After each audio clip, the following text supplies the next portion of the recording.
Hola Buenas! Welcome back. If you did not see our previous episode, please go back and watch that before you see this one, as this is a continuation. Into day 3 now, we started our day in Sevilla and had some time before taking our train to Cádiz, and therefore we decided to go to a flamenco museum. Bridge is back here, we've just crossed the road, but look at this building here, it's really beautiful, and it's actually it's a mall, funny enough. But you can tell the influence from the Moors. The Moors' influence can be seen much clearer here in Andalusia, but that's not to say that we don't have a Moorish influence in the architecture in Madrid. It's just not as prevalent. It was super noisy back there, but look at this road. This is the only way we can go as well, but got my case on me. This is ludicrous. So this museum that we have come to, they also do live shows in the evening. I honestly absolutely adore flamenco music, and it brings back really good memories for me. A few years ago, I lived in Malaga, and next to where I lived was a flamenco bar. You could often hear people singing flamenco music and people clapping along. Even in the winter, I'd leave my balcony door open and just listen to the commotion below. It was hypnotic for me, very relaxing, and a part of southern Spanish culture that I have a great admiration for. To be fair, it's no secret that Andalusia is my favorite region of Spain. I love the people, the music, the food, and the biggest part for me, the weather.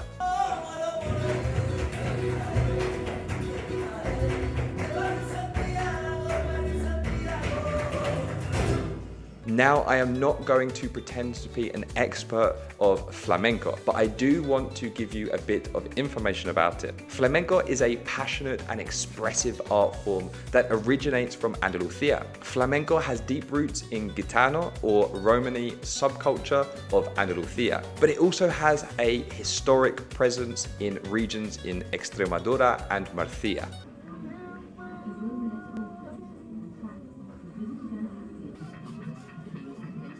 Do the thing.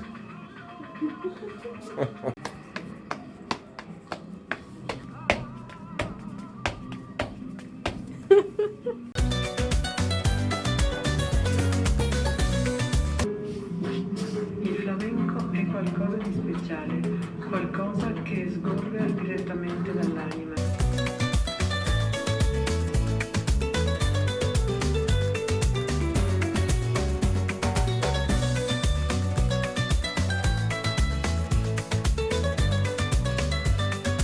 The one thing to mention is that flamenco started out as being quite an upper class thing, and as time went on, it became more adopted by the general public. But originally, it wasn't for the poorer man.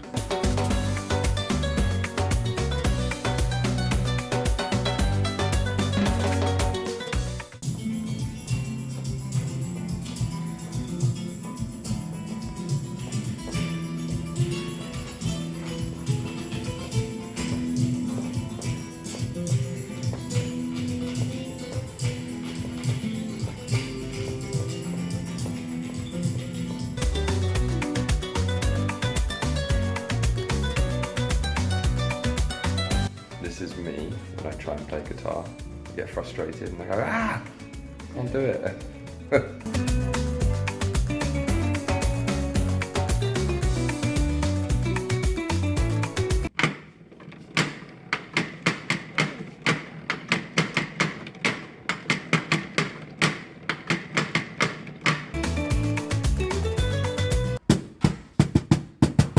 England.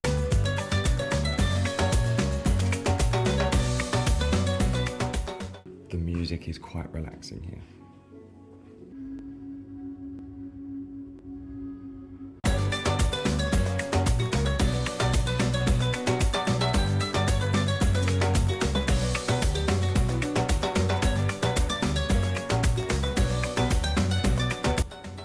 They got professional ones, 75 euros.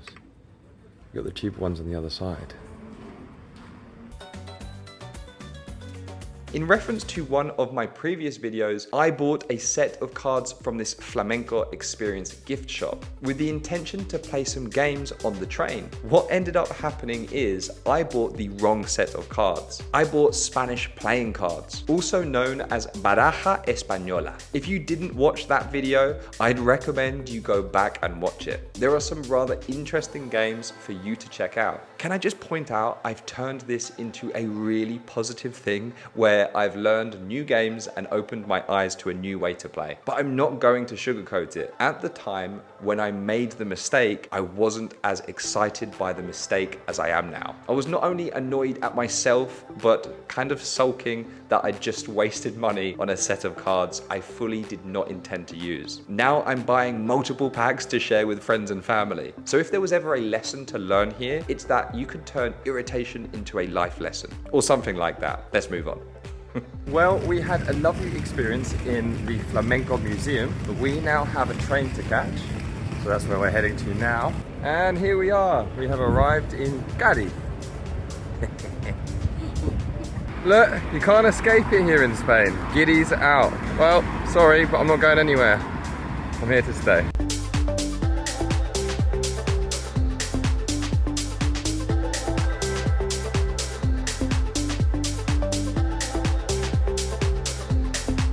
We are just checking the place out at the moment. We don't really have an aim in sight. We have a general idea of where the cathedral is, so we're going to check that out. So I'm just going to show you guys around Cádiz. I've never been here before.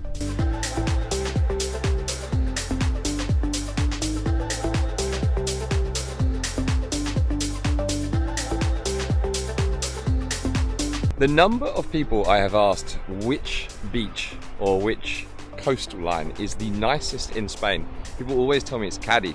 I've never seen it before, so this will be the first time.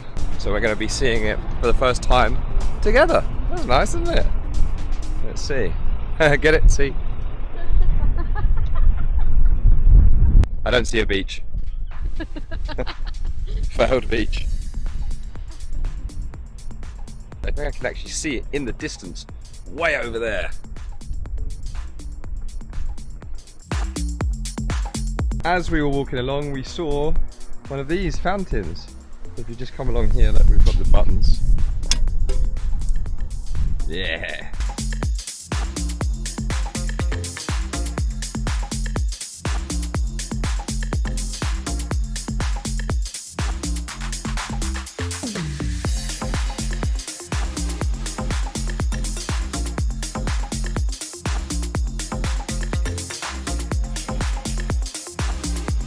This walkway that we're going on right now has a resemblance, for me, of the front of Malaga.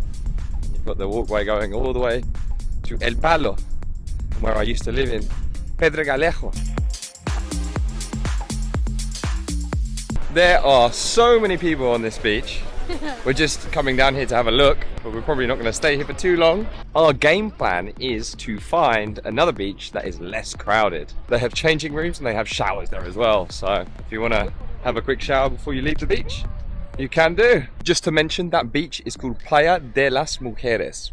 We learned something today, something very interesting. So here in my hand, I have the card for Sevilla. This is the Área de Sevilla. So it's the card for Seville. And we got onto the bus, fully anticipating that this wouldn't work and we'd have to use our debit cards. Fine, not a problem. We used it and it worked. So if you're going to Sevilla and you're heading down to Cádiz, you can actually use the card that you get from Sevilla here in Cádiz. And the important thing about this card, this is the green card. You can buy one for 10 euros. A ticket is about 44 cents and it works in all of Andalusia. That's a massive, massive area. That's why it's so useful to get. So there isn't always a way to pay with debit card. So it's actually invaluable to have something like this. So highly recommended. Get one of these and you won't have any problems when you get on the buses or any of the transport, because these work on the train as well, right? Yeah. Good.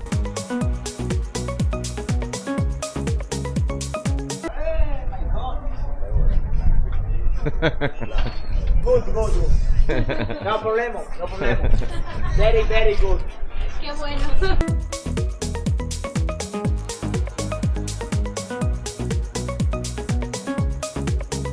Well, we found our second beach. It's quite amazing.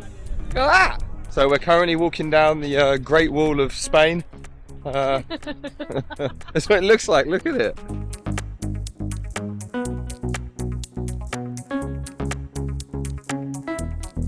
Hey, look, that's where we were before.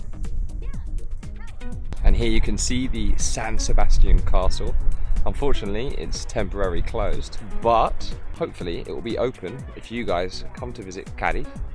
You can come check it out for yourself.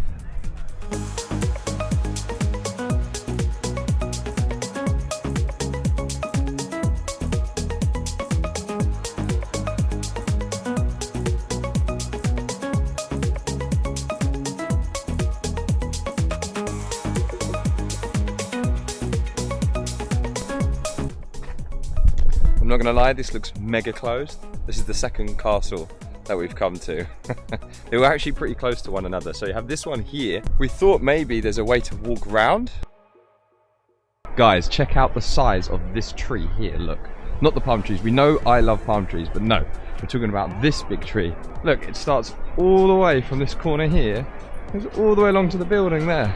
Look, it even has stilts here to hold it up. That's how big this tree is. That's impressive.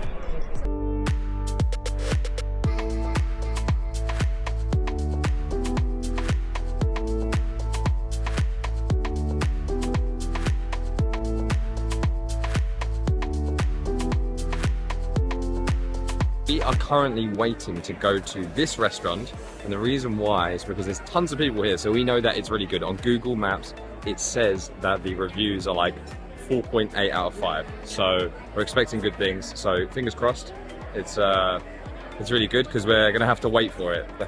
But yeah, should be nice, should be nice. I can confirm that the food was very good, and it's making me hungry now just looking at it.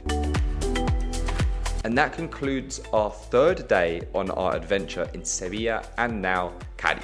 I also bought an ice cream on the way back to the hostel, and I wanted to show you guys, but I had to keep it down because everyone was most definitely asleep at this time. Or not, they were probably partying, I don't know. But I wanted to be respectful either way. It's a bounty flavor. Into the next day, and we had some lovely breakfast at a little cafe. Then we rented some bikes and planned to go on a mega ride. I made a fatal error by not bringing the appropriate equipment for today. Now let me explain. I'm currently on a bike, which we are renting, and I have a contraption that you put on the front of the handlebars so I can look at my phone. Unfortunately, I don't have that with me. I have my action camera in my bag, and I'm not going to be able to record while I'm riding, but the plan today is to ride, I think it's a total of an hour and a half to go to these different beaches along the seafront here in Cádiz. As I was explaining there, I couldn't record the bike ride, which is such a shame, but I wanted to give you an idea of the magnitude of what we planned to ride today. So we're actually at the first beach now. Here it is. So we just came from the city centre, which is over here. So it's actually not that far at all. I think it took us maybe 5-10 minutes to come here. So you could even walk this. But as you can see, we were actually at this beach yesterday at the top bit there. So you can see it comes all the way around here. And there's a little bar down here, it's very nice. And the beach continues around this corner here. Incredibly busy, but that's what we kind of expect when you're close to the city of Cádiz. So this beach that you see behind me, this is La Victoria. It's a little bit further up, but literally you just follow the coastline all the way along. It's really easy to find, but here it is. And here we have a little restaurant on the beachfront. Chiringuito El Potito. It's adorable. But really, you don't have to come down that far in order to find places with a bit more space, a bit more chill. We are now in Glorieta Ana Orantes, which seems to be this massive square here. It seems quite built up here. There's a lot of hotels around. Yeah, this seems like more of like a resort area. We are going to continue along the beach, but I'm going to show you this square real quick before we continue.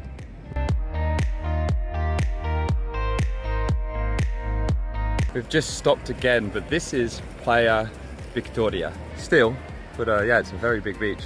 We have now made it to Playa de la Cortadora, Now this is really interesting because look how many people there are here. There's not so many as there was before. And very simply, all we've done is gone around this building here and effectively come around to the other side. It feels like this is literally just on the outside of what I would consider the city of Cádiz, I suppose. Is it walkable? I suppose so. Probably easier on a bike. But as you can see, the amount of available space is incredible. So here's another beach for you to check out in Cádiz. I honestly think this is the coolest thing. Look at this tent here. It's like a house. There's people literally sitting in it. They're probably having their lunch. They're out of the sun. Like this is a beach more for locals, which is exactly what you want really when you're on holiday. More of an authentic experience. And as you can see here, you've got a car park just on the side of this A road. So as you can see here, they've got this beach, which we're actually going to be riding along in a minute, but it connects this bit of land here to this bit of land here. And on either side appears to be just sea. How cool is that? Along the beach, these little wooden walkways and these little bars, but there's a few of them that we've gone past so far. But you can see how almost remote this is, and the crowds have disappeared. Yes, okay, there's lots of cars here. Quite difficult to park from what I've seen. A few people trying to get some park spaces, but like I say, if you're staying in Cádiz and you have a bike, you're a winner. We have come to the end of this car park, and if you follow around here, it follows up to the A road, and you don't want to be riding on the A road. So rather than turning that way, you can actually come down to the beach here, and this is a cycle path. So you can see it says Ruta Mediterránea de Cicloturismo. So it's an actual path for the bikes, which is fantastic. Once again, look how much space is down here. Again, we're still riding, and the reason why is there's a load of other beaches here. So we're kind of checking out all the different ones that are here. Eventually we plan to stop off somewhere, but if you want more space at the beach, all you have to do is leave Cádiz over that way, come all the way down here, past the cars, and when you get to the end of the car park, here you go. So much space. This is like a private beach, look.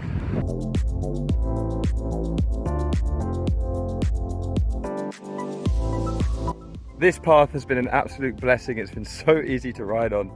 But now we're on this. It's a bit rough, but it should be fine. We've got our trusty bikes. And it looks as though we have found another one of these paths. That's good. Just a random car park here. Once again, we've made it to the end of the amazing route. And we're actually on sand now, which is not good. So back there is the beach. And this is going a bit further in. So we need to figure out where or how we're gonna continue our journey, because we can't ride on this. The game plan is I'm walking up the road to see if there's a way for us to get round, because if there is, we'll pick the bikes up and we'll come up here. Then we can ride from here. If not, we can check down by the beach and see if there's a way around there. Yeah, it looks as though it goes round. And actually it states here, Cádiz, back the way we came, and San Fernando this way. Here we've got some sort of armory. This is a Spanish armory. So obviously don't enter there, but here's a car park. And if you follow the dirt road round, it then takes you to here. And this is where you want to go. Just don't accidentally end up on the A roads. Don't end up in this armory. Just follow this path and you'll make your way around. If you've made it this far, then well done. You can stop off for a picnic in what looks like the middle of nowhere. Cádiz is way back there somewhere, and we are heading this way somewhere. Again, no clue where. As you can see, we have made it to San Fernando. There's a roundabout here. This is the way we just came from, along here, and behind us we have a McDonald's. Civilization. That's good to see. We were just saying there isn't that many places to stop off to get a drink. We have a bottle of water on us, but we haven't got that much water. We probably won't stop at McDonald's, but just so you know that it's here. But it means that if we continue from here, being in a town, we should be able to find somewhere to buy a bottle of water. Everything is closed because it's Sunday. Typical of Spain, really, no matter where you go. Actually a little bit blown away by how absolutely beautiful San Bernardo is. San Fernando is unbelievable. Look at this. This is just another square that we're going through right now. But there's actually a few other squares we've gone through, and I've thought, oh, I'm not going to stop yet because we keep stopping. But look at this place. Look at it. Okay guys, so it seems as though the route that we're supposed to take, which is here, is closed. Yes, okay, we could probably figure out a way to go around here, but we still have just under an hour to go. It's boiling hot. We've been riding for quite a long time. and quite frankly, we've had sufficient. We've enjoyed ourselves. So what we're gonna do is go back the way we've come and go to one of the beaches that's a little bit closer. That way it will be easier for us to get back in the long term. Our legs were killing us after all of this. We were staying in the center of Cádiz and intended to ride past this thin strip of land, up into the local towns, and then down to another beach called Playa de Sancti Petri. We didn't even make it that far, and honestly, apart from the regret of not bringing the correct equipment to record myself whilst riding, another regret was not hiring a car and simply exploring the beaches around this area. People had told me how impressive the beaches were in old Cádiz, and I was not disappointed. But I knew this was just the surface level of what was to offer here in Cádiz. And I feel as though Cádiz is owed more time and attention with a car to fully experience it. So we wanted a nice Peruvian meal for lunch, but unfortunately they are not serving food anymore. So we've come for a traditional Cádiz meal, which is, as you can see, Burger King. I've got myself a double Whopper, and I've got myself some chili bites. Exciting. And here we are back at Playa Cortadura. This is where we're going to chill for a little bit and enjoy not only a little bit of sun, but relaxation, because oh my god, we have been working incredibly hard today. What a day it has been today. We have been out for such a long time, but I just went in the water. That was absolutely incredible. The water wasn't cold, but it was fresh, refreshing. It's exactly what I needed after the day we've had today. So yeah, I've thoroughly enjoyed my time here in Sevilla. Definitely I'd come back. Look at this place, not too many people. And what an absolute beautiful sunset. I couldn't ask for more. Red sky at night, shepherd's pie for tea. And then, of course, ruined there by David, being David. Let's move on. We're making our way back to Cádiz now, but we've just stopped off here. And the reason why is I just wanted to point out how amazingly bustling it is here now. Look how many people are here. There's all these restaurants and bars and these hotels on top. Look at that. There's a lot going on here. I think for some people this might be a bit intense, but for someone who's been living in Madrid for the last almost 6 years, this is incredible. Absolutely amazing. By the time we got back, we were dying. I think I had a little bit of sunstroke, exhaustion, and my body ached as if I had the flu. It turned out I was just absolutely shattered and needed time to recover. As a result, I didn't actually get any footage of the evening, but I can recap what we did. We went to a curry house, ordered a takeaway, went to the kitchen in the hostel we were staying in, took some cutlery, and went back to the room. We then watched something on my phone whilst eating the curry, and that's it. Don't ever say I'm not a cultured man. That is the end of our 4th day, and the next we would be waking up to travel back to Sevilla, but more of that in our next episode. Again, let me know what you thought of this episode. What was your favorite part? And if you plan to visit Cádiz, or maybe you already visited, let me know what you thought of it. Thanks so much, and I'll see you in the next one, where we will be concluding our journey. Until then, don't forget to like, comment, and subscribe, and I'll see you in the next one. Thanks.